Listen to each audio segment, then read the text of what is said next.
신앙생활은 플러스 마이너스 그리고 곱하기 나누기 가감승제를 잘 해야 됩니다. 예수님께서 오늘 가나라는 지역에서 혼인 잔치를 베풀고 있는데요, 거기에 물로 포도주를 만드시는 기적 이야기가 나옵니다. 이 기적 이야기 속에 더하기 빼기 곱하기 나누기 인생의 가감승제가 들어 있습니다. 이 가감승제의 신학을 우리가 함께 살펴보고자 합니다. 우리 같이 한번 따라합시다. 믿음은 더하기다. 오늘 본문 말씀 요한복음 2장 1절 2절을 다시 한번 읽어봅니다. 시작.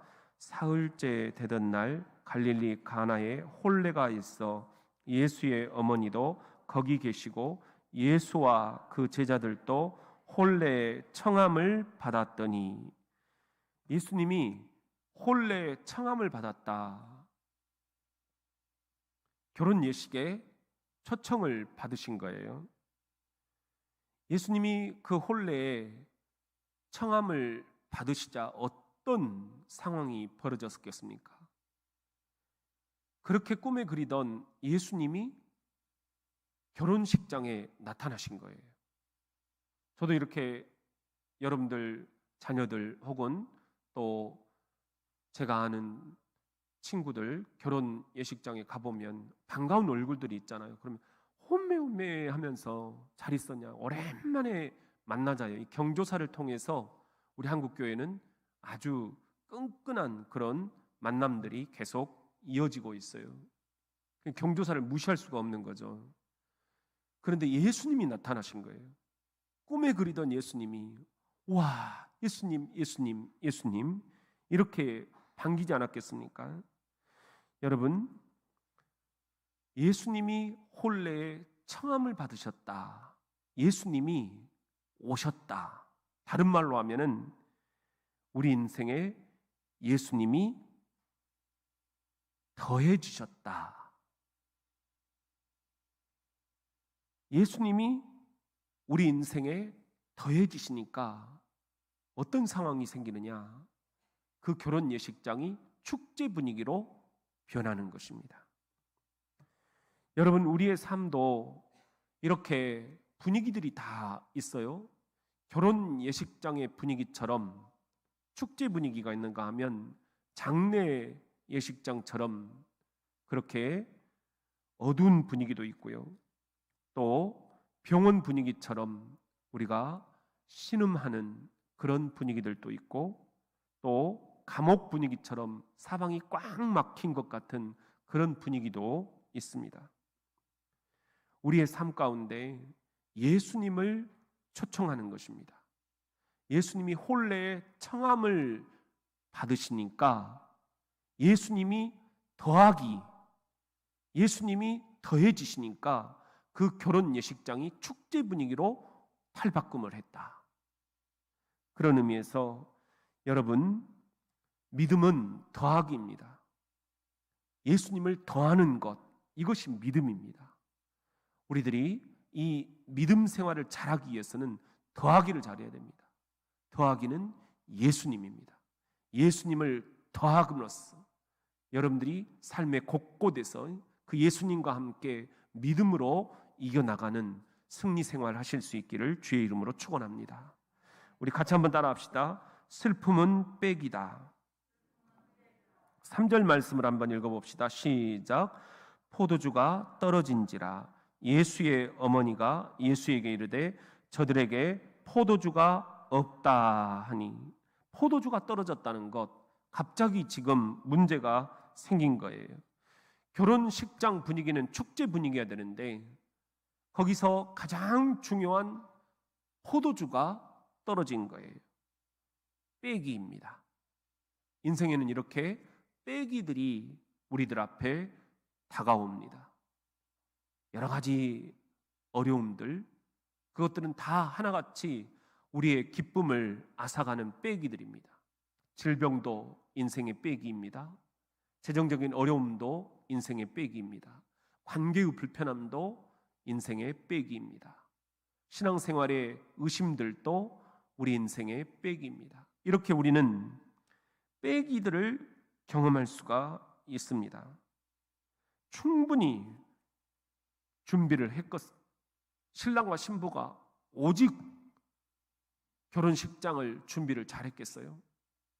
당시 예수님 살아생전에는 결혼 예식에서 가장 중요한 것은 포도주였어요. 포도주가 키포인트였어요. 그런데 충분히 준비를 했을 텐데 포도주가 떨어진지라. 이렇게 낭패가 어디 있겠습니까? 우리도 충분히 인생을 준비를 합니다. 이렇게 하면 건강할 것이고, 이렇게 하면 재정적으로 어려움을 잘 타개 나갈 것이고, 이렇게 하면 자식들 잘 키울 수 있을 것이고, 이렇게 하면 애들 결혼도 시킬 수 있을 것이고, 이렇게 하면 우리 인생의 노후도 잘 헤쳐나갈 수 있을 것이고, 이렇게 하면 직장생활도 우리들이 잘 버텨나갈 수 있을 것이고, 갖가지 준비들을 합니다. 철저히 준비합니다. 낭패를 보지 않도록. 그런데 우리 인생은 호락호락하지 않습니다. 때로는 폭풍들이 몰아칩니다. 빼기입니다. 때로는 나도 어쩔 수 없는 낭패를 경험합니다. 인생의 빼기입니다. 이런 빼기들이 우리 앞에 닥쳐올 수 있다는 거예요. 포도주가 모자라듯이, 포도주가 떨어지듯이 생각지도 못했던 인생의 빼기들이 올 수 있다는 거예요. 그런 인생의 빼기를 지금 경험하고 있는 분들이 있습니까? 여러 가지 삶의 문제들 속에서 지금 슬픔을 겪고 있는 이들이 있습니까? 빼기입니다. 이 빼기를 어떻게 할 것인가? 나름대로 세밀하고 철저하게 계획하고 준비했지만 예상과 달리 문제가 찾아올 때 우리는 어떻게 해야 될 것인가? 이 빼기를 어떻게 감당을 해야 될 것인가? 오늘 말씀을 보니까는 이 빼기가 오히려 예수님에게는 기회가 됐어요. 오늘 본문의 말씀은 예수님이 물로 포도주를 만드는 첫 번째 기적을 행하신 장소예요. 그런데 왜 예수님이 기적을 행하실 수 있었느냐? 이게 하나님의 섭리예요. 포도주가 떨어졌기 때문입니다. 만약에 포도주가 떨어지지 않았다면 사람들은 예수님을 찾지 않았을 것입니다. 예수님 없이도 결혼식장은 잘 마무리가 됐을 것입니다. 예수님이 왔다 간지도 모르는 사람들도 있었을 것입니다. 그런데 포도주가 떨어졌습니다. 신랑 신부는 이 낭패 속에서 어찌할 줄을 모릅니다. 하객들은 와서 포도주가 어디 있느냐 찾습니다. 그때 예수님이 기적을 베푸시는 것입니다. 가나 혼인 잔치의 이 기적의 역사, 이것은 빼기가 있었기 때문에 가능한 일이었습니다. 이것이 삶의 역전승입니다. 우리가 생각지도 못했던 일 속에서 주님은 우리에게 기적을 가지고 찾아오십니다. 이것이 우리가 생각하는 예수님의 기가 막힌 개입의 역사입니다.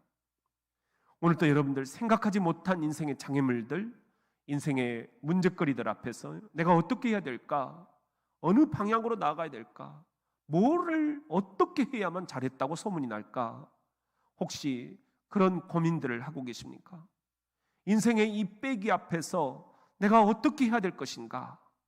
여러분, 근데 바로 이런 위기가 예수님에게는 기회가 된다라는 거예요. 두려워하거나 낙심하거나 포기하지 말 일입니다. 하나님, 내가 지금 인생의 빼기를 경험하고 있습니다. 내 인생의 문제 앞에서 내가 어쩔 줄을 모르고 있습니다. 우리가 이렇게 기도해야 됩니다. 이렇게 기도할 때 우리가 찾는 예수님이 기적을 가지고 나타나십니다. 여러분, 놀라운 기적, 그것은 우리가 평이할 때 일어나지 않습니다. 잘 살고 있을 때 일어나지 않습니다. 풍부한 재정이 있을 때 왜 우리가 예수님을 찾겠습니까? 내가 건강할 때 왜 예수님을 찾겠습니까? 예수님을 찾는 때는 내 인생의 빼기입니다. 갈 바를 알지 못할 때입니다. 내가 전역했을 때입니다. 내가 은퇴했을 때입니다. 내가 퇴직했을 때입니다. 나는 이제 어디로 가야 됩니까? 내 인생의 노후를 어떻게 살아야 됩니까? 내가 이제 이직을 했을 때입니다. 내가 이곳에서 어떻게 적응을 해야 됩니까? 내가 이제 새로 교회를 만났을 때입니다. 내가 어떻게 적응을 해야 됩니까? 내 자녀들이 곤고해질 때입니다. 주님, 내 자녀들을 어떻게 키워야 됩니까? 어떻게 도와야 됩니까? 인생의 빼기 앞에서 우리가 기도할 때 그 빼기는 주님께는 기회가 된다는 것, 내 인생의 위기가 주님에게 위대한 기회가 된다는 것, 이것이 우리 신앙생활의 역발상입니다. 놀라운 변화입니다. 이 놀라운 기적을 맛볼 수 있는 것은 우리에게 빼기가 있기 때문이다. 그렇기 때문에 인생의 빼기는 결코 슬퍼할 일만은 아니다. 신앙생활도 하다 보면은 때로는 우리가 나락에 빠질 때가 있어요. 이것은 인생의 빼기입니다. 그런 때 우리가 할 것은 포기하는 게 아니라, 낙심하는 게 아니라 주님을 찾는 것이다. 주님을 찾으면 주님께서 오히려 이 빼기를 기적으로 바꿔주실 수 있다.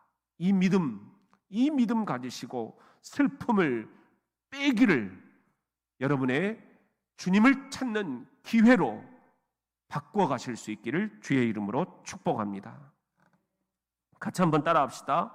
소망은 곱하기다. 인생의 빼기로 슬픔이 있는 이 결혼 예식장, 포도주가 떨어진 이 빼기의 현장, 여기에 예수님이 곱하기 능력으로 다가오셨어요. 그러자 양적으로 질적으로 놀라운 변화가 생기는데요. 먼저 양적인 변화를 보세요. 6절 말씀입니다. 시작. 거기에 유대인의 정결 예식을 따라 두세 통 드는 돌 항아리 6이 놓였는지라. 돌 항아리가 몇 개라고요? 6개요. 특이한 것은 돌 항아리 하나에 두세 통이 들어간다. 그런데 영어 성경에 보면은 20갤론에서 30갤론이라고 나와 있어요. 그리고는 각주가 나와 있는데 about 75 내지 115리터에 해당된다. 이렇게 영어 성경에 주석이 붙어 있어요. 해설이 붙어 있어요. 그러면 115리터, 1리터짜리 생수병이 115개입니다. 엄청난 양입니다. 아무것도 없는 제로 상태, 빼기 상태였어요. 포도주가 다 떨어졌다. 그런데 예수님이 곱하기 손길을 불어넣으시자 115배, 예수님이 말씀하셨잖아요. 100배, 60배, 30배 열매 맺게 해주시겠다. 말씀하신 대로 지금 기적을 베풀어 주신 거예요. 질적인 변화도 보세요. 10절 말씀입니다. 시작. 말하되 사람마다 먼저 좋은 포도주를 내고 취한 후에 낮은 것을 내거늘 그대는 지금까지 좋은 포도주를 두었도다 하니라. 사람들이, 하객들이 하는 이야기예요. 이거 어디서 났냐? 포도주 다 떨어졌다고 했는데 어디서 이런 포도주가 났느냐? 그러면서 하는 이야기가 그대는 지금까지 좋은 포도주를 숨겨놓았구나. 영어 성경에 보면은 the best라고 돼요. 더라는 이 표현은 세상에 하나밖에 없는 것, 그런 뜻이잖아요. 베스트, 최상의 것이에요. 최상의 것인데 세상에 더 최상은 없는 거예요. 극상품 포도주를 이제서 내놓다니 신랑 신부에게 묻는 거예요. 이거 어디다가 숨겨놨냐? 아니 보통은 먼저 손님들한테, 하객들한테 좋은 포도주 내놓고 그리고는 떨어지면은 아이고야 이제 이것밖에 없습니다 하면서 차근차근 좀 못한 것들을 다 가지고 나오잖아요. 그런데 당신은 정반대구나. 이 좋은 포도주, 극상품 포도주를 어디다가 남겨놓고 있었느냐? 이렇게 지금 하객들이 질문을 하고 있는 거예요. 예수님이 변화시킨 기적의 포도주, 이것은 극상품, 더 베스트, 세상에서 최고, 하나밖에 없는 최상품 포도주였다라는 것입니다. 여러분, 예수님을 모셔드리면 예수님이 기적을 베푸시는데 그 기적은 곱하기 기적입니다. 100배, 60배, 30배 곱하기로 기적을 베푸시는 거예요. 이게 115리터 극상품 포도주를 내놓으신 거예요. 예수님표 포도주, 메이드 인 지저스. 우리는 예수님표 포도주를 갈구하고 있습니다.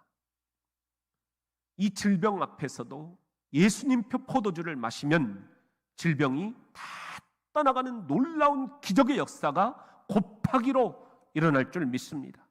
재정적인 어려움을 겪고 있는 분들, 예수님을 모셔드리십시오. 그러면 예수님이 기적을 가지고 나타나시는데 곱하기 115배 여러분이 먹고 남고 쓰고 남는 노후의 삶을 책임져 주십니다. 자녀들을 어떻게 키울 것인가, 사업을 어떻게 번창을 시킬 것인가, 직장 생활을 어떻게 해낼 것인가, 이 교회 어떻게 우리가 함께 일구고 가꾸어가며 아름다운 주님의 교회로 동행하며 살아갈 수 있을 것인가. 주님을 모셔드리는 것, 이것이 가장 좋은 방법이다. 왜냐하면 주님이 오시면 곱하기 115배 최상품 포도주를 우리에게 주시기 때문입니다. 이런 115배 곱하기 기적의 역사를 맛볼 수 있도록 최상품 포도주로 여러분의 인생이 축제가 될 수 있도록 여러분 주님을 모셔드리고 여러분이 주님을 향해서 소망을 표현할 때 곱하기 115배로 놀라운 역사를 맛볼 수 있기를 주의 이름으로 축원합니다. 우리 같이 한번 따라합시다. 기쁨은 나누기다. 7절 8절 말씀입니다. 시작. 예수께서 그들에게 이르시되 항아리에 물을 채우라 하신즉 아기까지 채우니 이제는 떠서 연회장에게 갖다 주라 하심에 갖다 주었더니, 연회장에게 갖다 주었다. 오늘 기적의 출발점은 예수님이에요.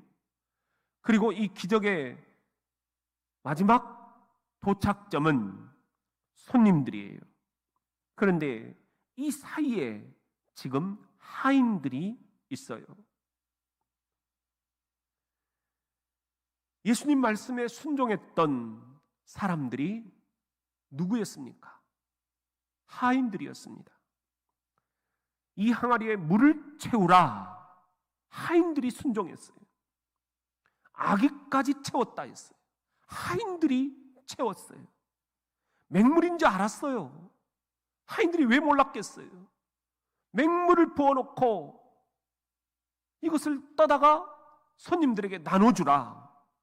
예수님의 이 기가 막힌 말씀, 턱도 없는 말씀, 그런데 순종했다라는 거예요. 예수님이 물로 포도주를 만드실 때 능력이 부족해서 하인들에게 항아리에 물을 채워라, 아기까지 꼭꼭 눌러서 채워라 그러셨겠습니까? 하나님 아들이시잖아요. 하나님 자신이시잖아요. 인간의 몸으로 이 땅에 오신 예수 그리스도께서 기적을 베푸시면 하인들을 꼭 동원을 해야만 할까요? 하인 없이도 얼마든지 기적을 베푸실 수 있는 그런 분 아니신가요? 죽은 나사로도 살리신 예수님 아니신가요? 부활 승천하신 예수님 아니신가요? 물로 포도주 만드는 것, 이런 기적을 왜 하인들의 손을 빌어서 하려고 하셨을까요? 그것은 이 기쁨을 나누는 것을 우리들에게 보여주려고 하시는 것 아니었을까요? 115리터 물을 기적을 통해서 포도주로 만드는데 하인들을 함께 동참을 시키셨습니다. 이 기쁨을 하인들이 직접 눈으로 목격하고 이 기쁨을 하객들에게 하인들이 나누어 줄 수 있도록 하신 것입니다. 무진장 떨렸을 것입니다. 맹물을 갖다 주라니 이게 말이나 되는가? 우리가 이러다가 맞아 죽는 건 아닌가? 하인들은 그럼에도 불구하고 예수님을 믿었습니다. 순종했습니다. 맹물이라도 나누겠다, 이 믿음으로 하객들에게 나누어 줄 때 물이 변하여 포도주가 되었다. 잔치에 참석한 사람들은 예수님이 만드신 최상품 포도주, 극상품 포도주를 나누어 마실 수 있게 되었습니다. 이 기쁨에 하객들, 이 기쁨에 하인들이 역할을 한 것입니다. 우리는 모두가 다 하인들입니다. 우리의 인생의 주인은 주님이신 로드 예수 그리스도 한 분뿐이십니다. 그리고 우리는 주님의 종들입니다. 하인들입니다. 우리는 주님 없이는 살 수 없습니다. 주님께서 우리를 사용하십니다. 내가 다 할 수 있지만 내 일을 함께 하자. 이 기쁨을 함께 나누자. 이 기쁨을 나누는데 너희들이 필요하다. 주님이 그런 마음으로 저와 여러분을 이 결혼 예식 잔치에 함께 동원하신 것입니다. 기쁨을 나누라. 기쁨은 나누는 것입니다. 여러분, 이 기쁨을 온전히 나누면서 주님이 주신 이 기적을 함께 맛보고 함께 물이 변하여 포도주가 되는 이 놀라운 역사를 우리 사랑하는 성도들에게, 또 새가족들에게, 우리 자녀들에게, 부모님들에게, 지역사회에, 이 민족 위에, 온 세계 열방에 이 물로 포도주를 만드시는 하나님의 놀라운 역사를, 예수 그리스도의 115배 기적의 역사를 함께 여러분들이 동참하시고 여러분들이 주님과 그 기적을 거들어서 함께 나누어 가실 수 있기를 주님의 이름으로 축원합니다. 신앙생활은 가감승제를 잘 하는 것입니다. 가 더하기, 감 빼기, 승 곱하기, 제 나누기, 가감승제를 잘하는 것, 이것이 우리 신앙생활의 비법입니다. 믿음은 더하기를 잘하는 것입니다. 슬픔은 그때그때 빼기를 잘하는 것입니다. 소망은 그때그때 예수로 곱하기를 잘하는 것입니다. 기쁨은 그때그때 사람들과 나누기를 잘하는 것입니다. 그렇게 성숙한 가감승제의 신학을 깨닫고 더하기 빼기 곱하기 나누기, 그런 영성생활을 우리들이 잘 해나갈 수 있기를 예수님의 이름으로 담임 목사로서 여러분을 축복하고 또 축복합니다.